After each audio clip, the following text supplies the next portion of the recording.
મહાવીર જૈન આરાધના કેન્દ્રમાં ચાતુર્માસ ગાળવા પધારેલા રાષ્ટ્રસંત જૈનાચાર્ય પદ્મસાગર સુરેશ્વરજીના દર્શન કરીને આશીર્વાદ મેળવતા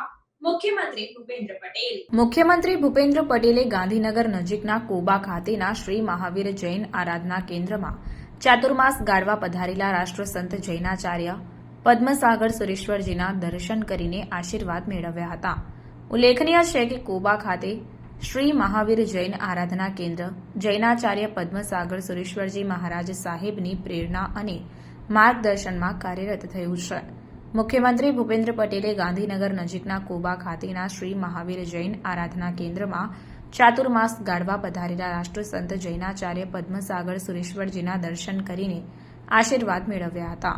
આ જૈન તીર્થક્ષેત્રમાં જૈનાચાર્ય પદ્મસાગર સુરેશ્વરજીના ચાતુર્માસ પ્રવેશ પૂર્વે તેમના વ્યાખ્યાનનું મુખ્યમંત્રીએ જૈન ધર્મી શ્રાવક ભાઈઓ બહેનો સાથે બેસીને શ્રવણ પણ કર્યું હતું.